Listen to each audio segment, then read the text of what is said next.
Hello friends, home style cooking with Sumi চ্যানেলে তোমাদের স্বাগত। আজকের রেসিপি চিকেন চাপ। তো সেই চিকেন চাপ রেসিপি করার জন্য আমি প্রথমে চিকেনটাকে নিয়ে নিয়েছি।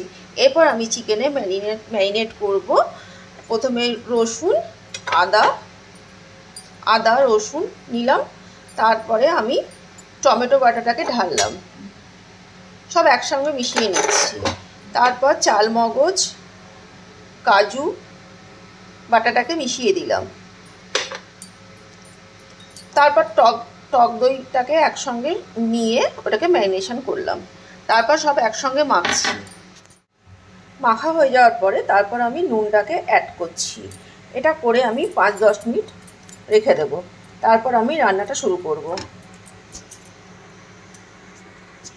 কড়াইয়ে তেলটা গরম হয়ে গেছে এখন। এরপর আমি দিচ্ছি গোটা গরম মশলা, ফোড়ন দিলাম। তারপর আমি চিকেনের পিসগুলোকে আস্তে আস্তে করে ভেজে নিচ্ছি।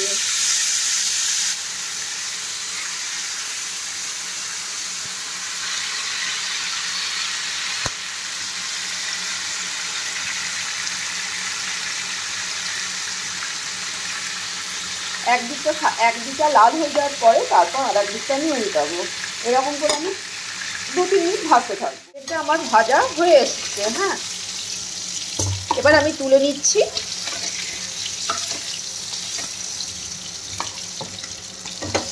এই রান্নাটায় আমি হলুদ ব্যবহার করব না, সেই জন্য আমি একটু চিনি অ্যাড করলাম। তারপর আমি পেঁয়াজ আর টমেটো বাটাটা একসঙ্গে বেটে রেখেছিলাম, ওইটা আমি ভেজে নিলাম। এর মধ্যে আমি একটু ঘি ইউজ করব, যেহেতু এটা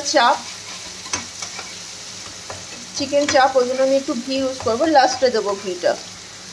তারপর যে মশলাটা বাকি ছিল, ভাজার সময় যে মশলাটা বাকি ছিল, সেই বাকি মশলাটা আমি এখানে ঢেলে দিলাম। ঢেলে দিয়ে এবার আমি কষতে থাকবো। 5 মিনিট মতো কষবো। আমি আগে নুন অ্যাড করেছিলাম, আর একটু নুন আমি ইচ্ছা করলেও দিতে পারি, কেননা চিকেন ভাজার সময় আমি নুন দিয়েছিলাম।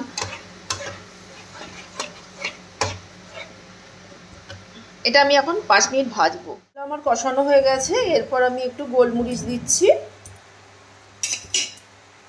তারপর আমি দিচ্ছি একটু গোলাপ জল, আর সামান্য একটু আমি মিঠা আতর দেব।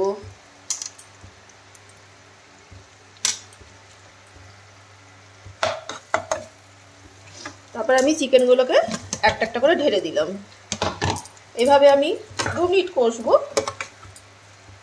কষার পরে আমি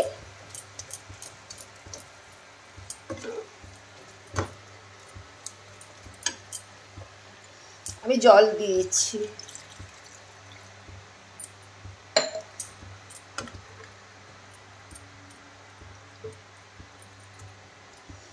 এটা আমি 5 মিনিট ফুটতে দেবো। এটা আমার হয়ে এসছে, তেল ছেড়ে দিয়েছে। এবার আমি অ্যাড করছি কাঁচা লঙ্কা।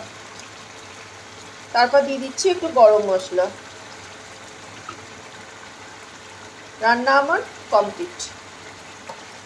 আমার চিকেন চাপ কমপ্লিট।